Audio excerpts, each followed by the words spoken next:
Good morning, everybody, and welcome to a Tuesday edition of Let's Play Every Day. Yes, I'm Tim McNiff, and every day I get to welcome a panel of influencers to talk about Minnesota's sports talkers of the day. I'd like to mention that Let's Play Every Day is sponsored by our friends at Northern Lids. Check them out at northernlids.com. Northern Lids, simply the finest headwear that money can buy. It's my great honor to welcome our guest panelists this morning, Jessi Pierce, Heather Rule, and Andy Greder. Now, I just wanted to say right off the top, Andy is in his vehicle, but he's not mobile. You are at your destination. Where are you? At the National Sports Center in Blaine. Fired up a hotspot to join the show before Minnesota United training here at the National Sports Center. So, it's the third week of Minnesota United in preseason camp. Talking with Adrien Unu today, who's the French striker who joined the team mid-season last year and scored 7 goals, but had an expected goals of 10 or more. So he left some goals out on the table, and that's important for a team that is paying him the highest salary on the team and paid an expensive transfer fee to bring him over from France. And I'm going to speak with him today about his first season that didn't have the benefit of a preseason camp like this one has, and see how comfortable he is and what he is expecting out of his second year with Minnesota. So we have an impasse right now in Major League Baseball. So when I originally had put this, we were going to do this later in the show, but you've got a hard out today. So we're just going to, whenever you have to leave, good to go. So people looking for a sign of spring, this is it. MLS is at work. And so the United's not only having a camp right now, but aren't they about to hit the road? Yeah, they just got back from Florida. They played 2 preseason games down there. It wasn't quite the Grapefruit League, but something similar. And on Thursday, they're headed out to Portland to play in 3 more preseason games over the next 10 days or so. And then they'll come back and continue to train. And then their first regular season game is at Philly at the end of February. And their home opener, I think, is March 5th against Nashville. So while we were talking last week about what winter weather was like at Allianz Field for the U.S. men's national team, we'll be talking about what long winter will be likely still sticking around come their home opener in less than a month. It's crazy. But it'll be hard to call that crazy in March 5th after what we just saw last week. Yeah, no doubt. That was what we saw last week was insane, with Honduras players suffering from hypothermia and temperatures around 0 and just all of the conditions that were going on for that one. But just to recap that, I mean, given all the doom and gloom that we had surrounding that, there really wasn't a whole lot of issues.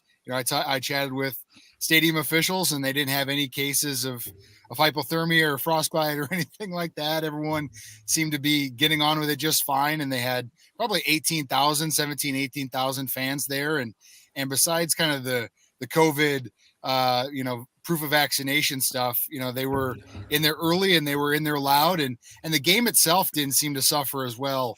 I think we were wondering about what kind of energy, what sort of enthusiasm would be out there for the players, and would it just look like it was kind of dragging, just giving the cold, and there was none of that. And the U.S. came out and dominated. And I think in hindsight, it was overall a pretty positive day for Minnesota soccer.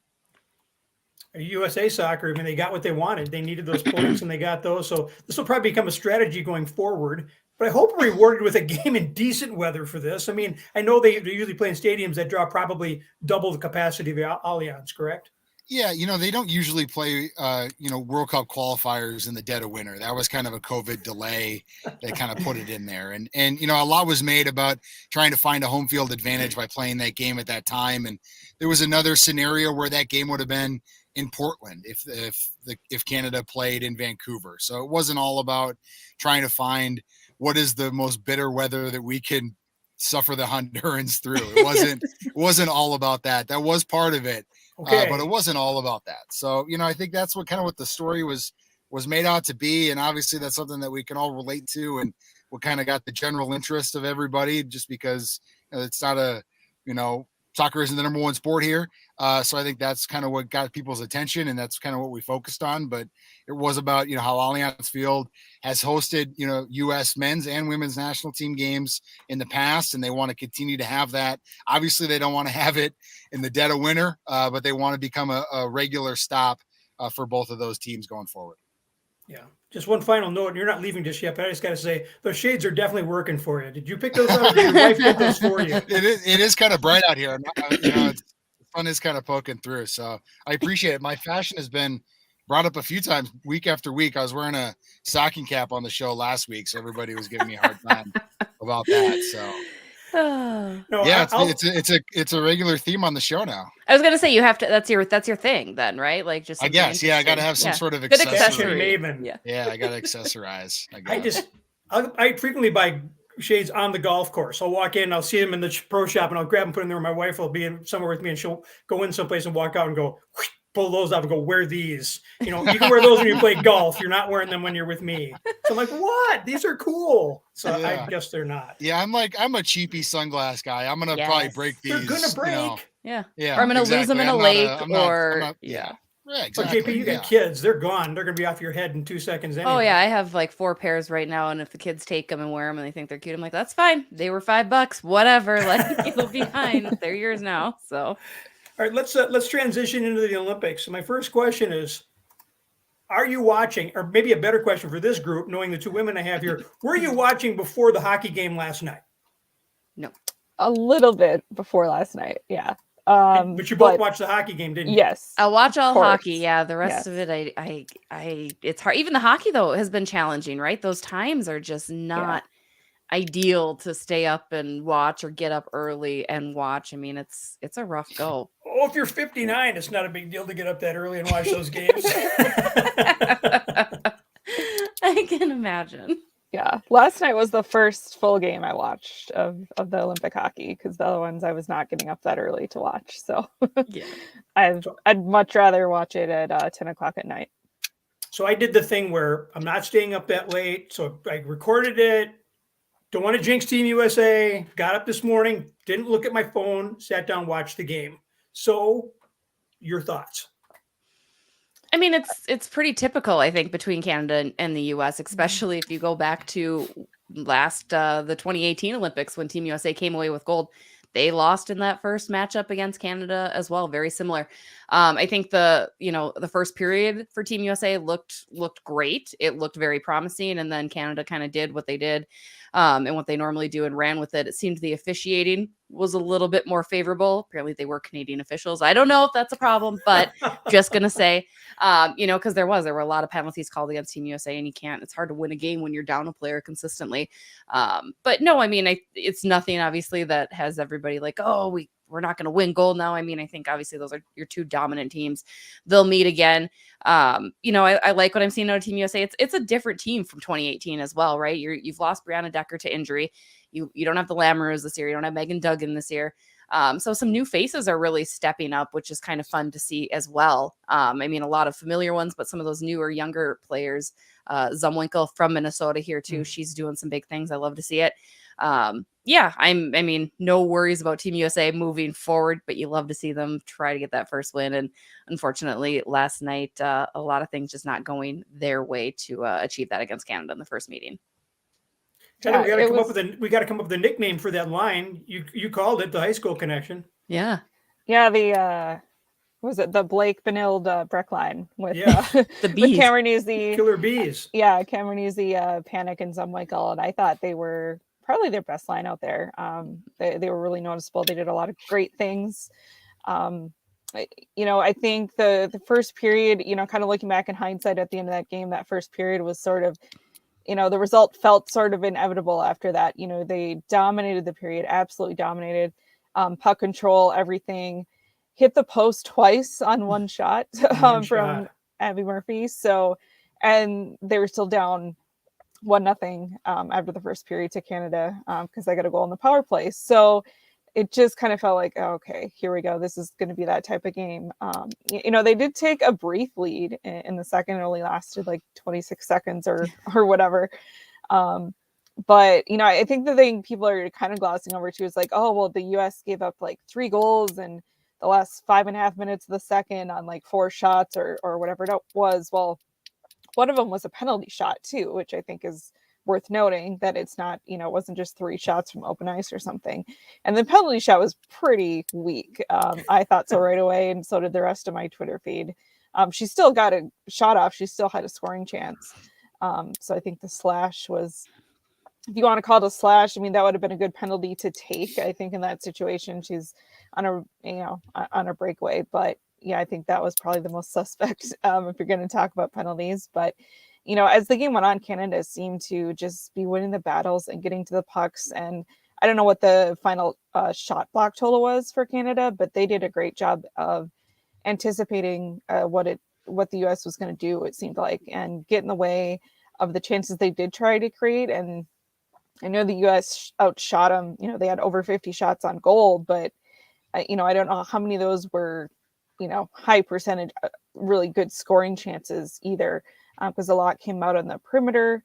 The U.S. did have their chances in the power play. They scored one of the goals in the power play, but I think that's something they'll want to look at again too, and just making some better decisions. There were a few bad turnovers too. I think one of them led to another goal. So, it was an entertaining game. It was fun to watch. It's always fun to watch just how fast that game is. For people that haven't watched hockey before, if they're maybe just tuning in the Olympics, that's the pace of that game between those two is amazing. There's a article written by a person from Canada saying how this is why women's hockey doesn't belong in the Olympics, because these two countries are just dominating it so much. And you're kind of like, yeah, no, you don't need to be dragging the game down. You don't need to be discouraging. I mean, I know it's a niche sport to begin with, but I mean, this is the freaking Winter Olympics. You're going to have hockey. You're going to have women's hockey. And the game has only gotten better. It's not Canada and the United States and the women that are playing the game. It's not their fault that they continue to elevate and train and get better at the game. It's up to the rest of the countries to freaking close the gap. I mean, it felt so clickbaity, right? Like it was just a dumb take at a terrible time. I mean, you totally disregard the fact that for years you had Russia dominating the men's scene too. Were you going to suggest that Russia shouldn't be playing hockey in the Olympics? Like it was so silly. am working on a piece about trailblazing women for the Heritage Classic coming up. And I was chatting with Cami Granado about that. And she was like, I didn't even read it. She's like, it was just the most ridiculous thing I've ever heard in my entire life. And it sucks because these type of things tend to happen surrounding women's sports. It seems it's like, two steps forward, one step back. I mean, there's constantly someone trying to drag it down, and right now this is the time when women's hockey truly shines. I mean, this is still the biggest stage that these women have, and they work their butt off to get to this moment, and to try to dull that shine is just irresponsible as a reporter. I mean, I know she's a columnist for the Toronto Star, so I mean, there's a difference there. It's not really reporting; it's her opinion. But I think everybody really stood up to that too. I didn't see too many people on my timeline anyway agreeing with her egregious take. It was more so condemning her for saying such a thing, because while Canada and the US do dominate, and that has been something as of the entire history of women in the Olympics since back to 1998, you still need to showcase that. You still need to show these women so other countries can start to follow suit. You're seeing that. You're seeing Finland, despite what we saw earlier on in the Olympics, but they're really making a push. You're seeing more countries put together teams and put more resources into having these programs so they can compete with the US and Canada. It's not something that happens overnight. It is something that even here in the US, we see it's a continuous work, and you're trying to better it, and you're trying to finance it and fund it. So, I mean, with removing them from the Olympics does nothing to better the situation at all. So just a completely, like I said, I felt very irresponsible for her to suggest such a thing, but glad to see most people also disagreed with what her opinion was there. And I think you have to acknowledge, and we're going to move on, but I think you have to acknowledge two pieces of legislation on the national level, Title IX. Yeah. Because we're not competitive with Canada without that. And then the Mighty Ducks legislation here in the state of Minnesota, which created, so much more the indoor and the proliferation of rinks and the creation of women's girls, high school programs and youth programs getting more ice time and better ice time. So, a couple of pieces of legislation working for the positive. Staying with the Olympic Games, Jessi Diggins does it again. She becomes the first U.S. woman to win an individual Olympic medal. She got the bronze in the women's freestyle sprint. They did a piece on Diggins, I think it was Nightly News, where she just talked about her eating disorder and the fact that she's wearing on her hat the organization where she got treatment rather than a sponsorship thing in there. Is this girl? I mean, a woman. She's a beauty, isn't she? Yeah. I saw that piece on the news last night, and I think it was so cool of her to speak out about kind of her journey with that eating disorder and talk about how it shouldn't be this shameful thing necessarily. And if you can get through an eating disorder, I mean, that's going to be one of the hardest things in your life. And to just, I think really she wanted to showcase like, hey, this is something I've come out on the other side of. And it's something I'm going to talk about and not just put away and, be ashamed of it. And so I think that part of it for me was really cool. And then to see her obviously come back and be able to, be an Olympian and win a medal is amazing. And she's got like 4 more events yet to go. The other thing I wanted to touch on was Nathan Chen. Figure skating just does fine without me. I mean, I've just never been one of those ones who I sit there and watch it and I go, how is that really different? Unless Johnny and Tara are telling me why it's different than the other person. I don't know it that well. But watching that Nathan Chen, you could see there's just such a clear difference. And the 15-year-old from Russia, same thing on the women's side. They're just so clearly better than the rest of the people. But man, that is something when you see somebody who's at that level in their craft, just beautiful. I mean, I think that's what makes the Olympics so great, or that's what I love about it, right? Like they work their entire life off for this moment. I don't know if you guys, I think it was an HBO documentary where they had discussed and spoke to a bunch of different Olympians and what it truly means. I mean, this is that moment, and it's just it's the greatest showcase of talent and skill. And sometimes things go wrong, but so often things go so right. And just to see all of that hard work come to culmination here on that international stage and representing your country, it just has to be such an amazing feeling. Like I wish I was that good at anything, frankly. Like I can't think of something that I could be even like the slightest Olympic level at. Like maybe, no, I got nothing. Like guys, I have nothing. I don't know what my Olympic achievement might be, but someday I'll get there. Someday I will put in the work to be Olympic status at like, I don't know, building a fire, maybe? I don't know. Is that like a thing? Can we compete at that? I don't know anything you're not good at. I'm sitting here just racking what aren't you good at? I've seen you doing the mom thing where you're like trucking kids around, you're doing 7, 8 different things at the same time.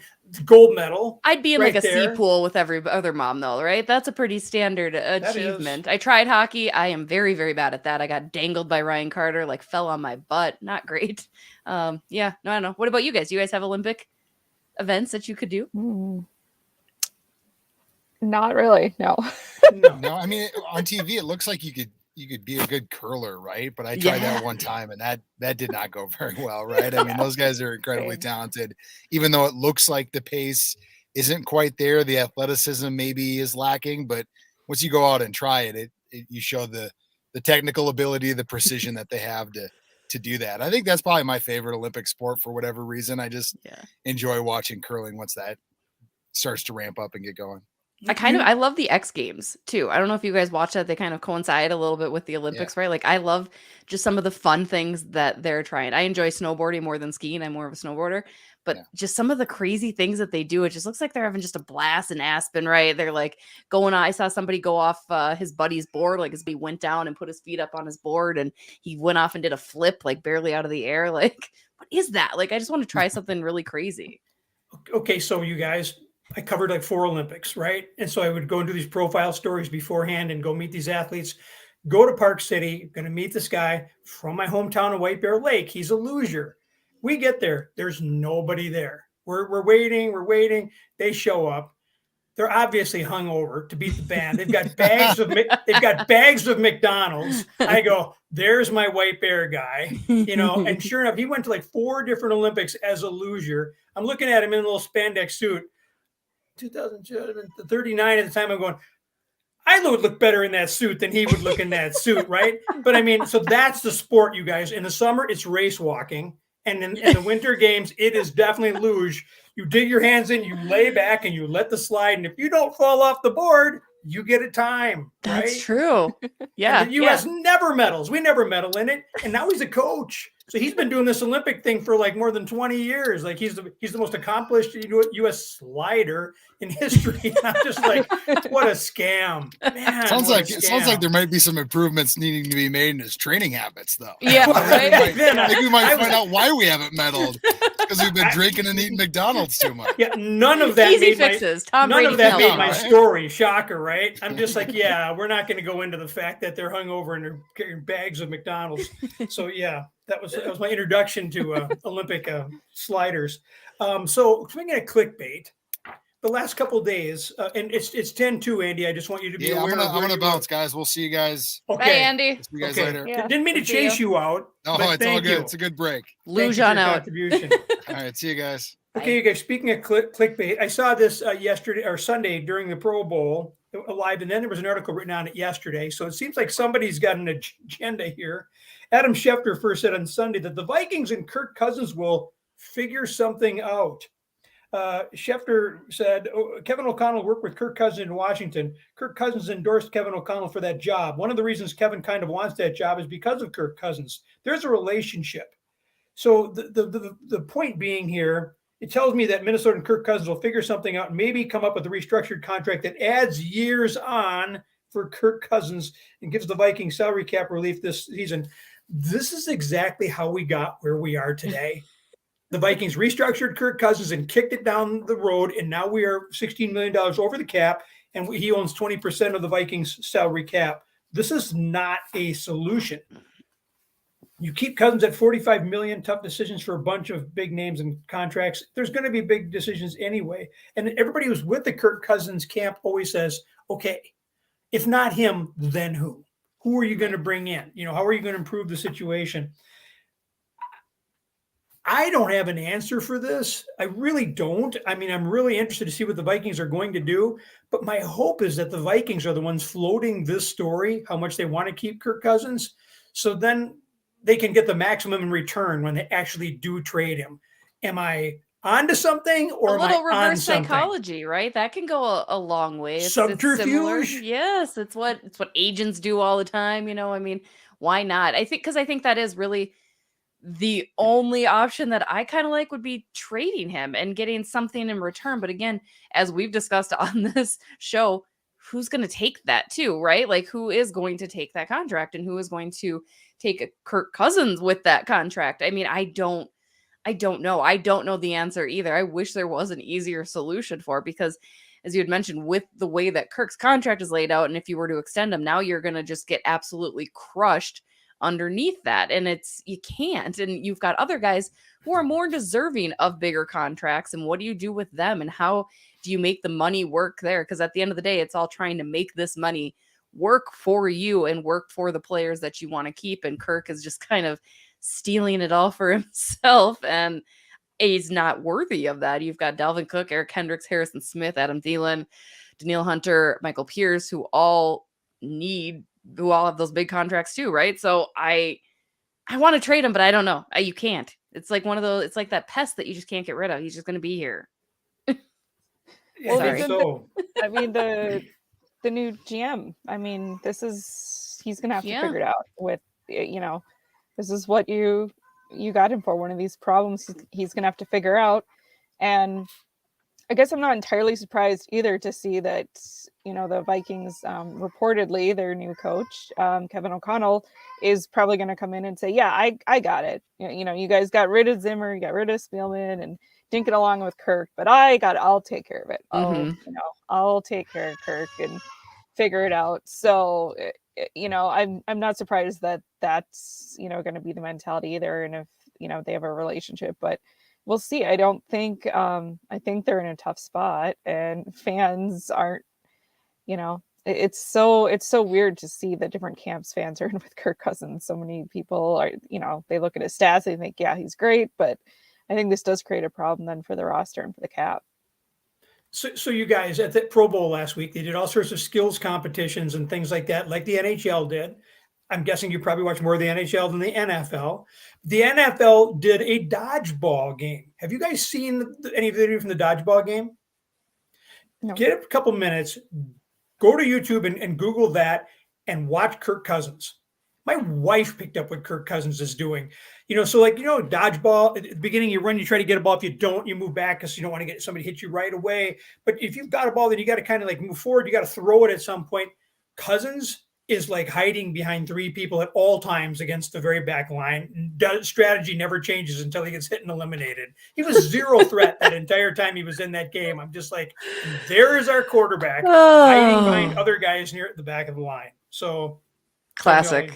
Classic. Right? No, Kevin Gorg was mentioning a little bit about that where yesterday or during the Pro Bowl, you're like, that's who he is. He's great if he's in these tiny little situations, but he's nothing. Like there's just nothing there. No, and somebody tweeted too. They had the play where Trayvon Diggs was running a route against Stephon Diggs, and somebody put, "Of course, Kirk Cousins doesn't throw the football because he doesn't want us to have any fun." Right? Why would you not just toss up a jump ball between those two? Yes, like that was just come on, man. Like that was just I did catch that part too. I'm like, really? Like that's what the Pro Bowl's about. Like it's supposed to be just let loose, have a little fun. I mean, nobody really likes it, but it's there to have fun. And yeah. Kirk wanted partial credit because he didn't check down to the fullback or dump it off to the tight end. So he wanted partial credit. So let's just mention we're getting up there. T-Wolves winners of 4 straight on the road tonight in Sacramento. They play back-to-back games against Sacramento. The NBA trade deadline is Thursday. See, Willie Miles, I know you're out there. You're on tomorrow. Know this is coming. Are the Timberwolves players in the trade deadline? We have 2 expiring contracts. We have a former number 1 draft choice who barely touches the floor. Is this team ready to make a trade? And if so, are they buyers or sellers, or do they stay on the sideline? So what I do want to talk about in the last time we have, and if you guys have to be hard out at 10 or you've got an extra minute or two. Yeah. Okay. So here we go. Minnesota Wild about to begin the second half of the season. Now, quoting one Aaron Sickman of your Minnesota Wild, the Minnesota Wild played 41 games in 111 days, and now we're going to play 41 games in 81 days. Mm-hmm. So there was a big deal made last week about a comment that Anson Carter made questioning the depth or lack thereof on the Minnesota Wild, and it went back and forth. And I never got mad at Carter for it. I just was whatever.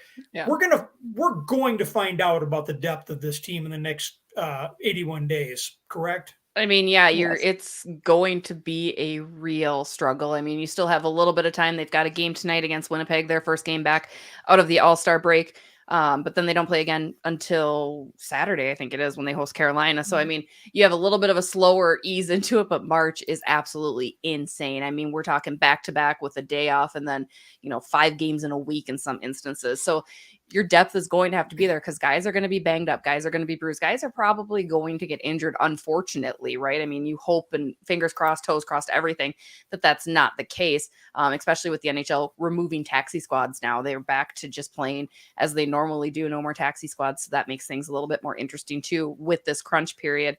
But no, I mean, Ace or Anson Carter, his comment was just, it was kind of silly. Again, another irresponsible comment because it's like, well, you don't know. Like this team has shown nothing but depth throughout the entirety of the year. When guys are struggling, when your top line's struggling, Kirill Kaprizov, Matt Zuccarello are having off nights, somebody else is stepping up. Nico Sturm stepping up. So, I mean, that's the definition of depth. You're going to see the defensive depth continue. Matt Dumba moved to IR. NHL is different. He is able to come off at any time and play. I had somebody ask that question. I actually had to question it myself. I'm like, wait, that's true. Is there like a requirement? But he should be good to go on Saturday. But again, he's missing a game. That's going to be a commonality back on the blue line too. I mean, people are going to get hurt. You're going to have to lean on guys like Victor Rask. You're going to have to lean on Kevin Churchman from Iowa and possibly some other players coming in. Nick Bukestad, I think, is maybe a week or 2 away from possibly getting back into the lineup if he can find a spot, but he's another depth piece that has to be ready and available. And I mean, you're going to have to look at the depth of the goaltending, which you all know is a hot button for me, but this is the time that Kaapo Kähkönen and Cam Talbot can really show me that this is a tandem that's going to be very strong in the playoffs, because this schedule, as crazy as it is very similar to what a playoff could look like, right? With the many games back to back and no time for healing. It's more of a preview of potentially that. So that was very lengthy, but that's my take on the depth of the Minnesota Wild. Heather, would you like to add anything? Well, I thought what was interesting about the Anson Carter thing, and I didn't, like, there were so many quote tweets he got like just ridiculed for it, but think it was Dan Myers had said like, well, geez, I'm old enough to remember when they beat the Capitals with 9 players out of their lineup. Because I think Carter was I think he doubled down and he fired back again, because I think he was talking about the Winter Classic and because you guys had Eck out and Spurgeon out, and it's like, okay, so you're basing it on the one game, which was the 5th loss in a row, which was kind of the only real huge blip on the radar for this team so far this year in the first half. So I think, we will see, like you're right, we'll see the depth get tested. And I think the other thing to keep in mind too is to, they've raised the level of expectations, but to also be a little bit realistic coming up with this stretch and all these games. Like, they had that 5-game losing streak, which is kind of the only blip. They're going to lose some games. Mm-hmm. I mean, like, let's not pretend like they're going to come in and they're going to win all of these games in March. I mean, it's a long season. It's the second half. It's going to happen that there might be some stretches where, they're not going to win every game. So let's just get that out there, because that's how hockey works. But I think it will be interesting to see how they do playing, like you said, 5 times in a week or ever. I mean, it's like at least every other day, a lot of back-to-backs. But I think they've proven so far that they have the players to do it. The 4th line, they have the Marcus Foligno line. They have obviously Kirill Kaprizov, Matt Zuccarello, and Kevin Fiala comes into tonight with, he could set a franchise record for a point streak. The chemistry he's had with Boldy. So it's, I think it's there you start talking about guys, and it's not just 1 or 2 guys that you're talking about, and players have stepped up when guys are out injured. So I think it'll be a fun and exciting stretch here. Agreed. I'm really intrigued to see this team. And if I was a person who wrote about the Minnesota Wild and the goaltending tandem, I may want to look up Donnie Beaupre and Julie Malash. That's all I'm saying. Just going to leave it right there. Sure. No, again, I want good things for these guys. And I've never, these are for my ads and my comments, right? Like it was a different situation in the sense, but when they were in 81, Beaupre was a rookie. And and completely different style, but Julie took him under his wing, much the way Talbot I think has done for Capo, like last year and this year. So I think it's actually good that I don't think that they're like firing shots at each other or trying to sabotage each other. I think that they both generally seem to get along and root for the other guy to do well. So here we go. I'm really intrigued, and I'm really excited that we are going to have games like almost every other night, if nothing else. So it's going to be here we go to the end of April, man. Yeah. Glad you are, Tim. I'm going to have a cot at the XL Energy Center so I can just wake up and go every day. Sure, you hate it. I'll give you my cot that I bring to Target Field. So yeah, right. There you go. Perfect. But see, your season, that's what I used to talk to a guy who used to be the media guy for the Twins. And he's like, he used to go to the Metrodome every day. He goes, my off season is October through March. I get to go down to Florida and spend it, but then I come back and then I go inside and I'm not out for the rest of the summer. Yeah. Whatever like that. And I'm kind of like, I'll take my summer off season. That's right. Get the off season. Right. All right, you guys. Heather, are you working on anything we should keep an eye out for? I'm actually back on basketball tonight. I have girls basketball, a couple of top 10 teams in Class 4A, St. Michael, Albertville, and Wayzata. And then just working on a couple of other feature stories. We'll mention the February edition of Minnesota Hockey Magazine is out online, which has all of the feature stories that we did for Hockey Day. Jessi has stories in there as well. So the preview Hockey Day stories and the recap stories from Hockey Day Minnesota in Mankato. So that is out on mnhockey.hockeymag.com. JP? Love it. Just the huge. Hockey's back, obviously a quick little all-star break, but coverage begins with home games, possibly a couple away games. Bar Down Beauties, we released our episode where Alexis and I kind of look at the mid-season report, discuss, revisit our preseason predictions. Mine were really bad, so, sorry. But a lot of fun there. We've got some fun guests coming up. Marco Rossi will be joining. Lou Nanny will be joining on the podcast soon. Wes Walls, a couple other names that you guys are all familiar with, so that should be fun. And I think that's about it. There's a story I did on the anatomy of a gold golden goal rather, with Jocelyn Lamoureux in USA Hockey Magazine too. So I just tweeted that out the other day if you want to take a peek at some of my more featurey stuff rather than just gamer things, which is my bread and butter. So that's about it. Nice. Well, I'll make a pitch too. Let's Play Hockey has the podcast, and I get to host that. And I think we have the one for the interview with Melissa Volk dropping either this week, if it has not already, the head coach at Andover. And before that, we had an interview with Kelly Panic before she took off for the Olympic Games.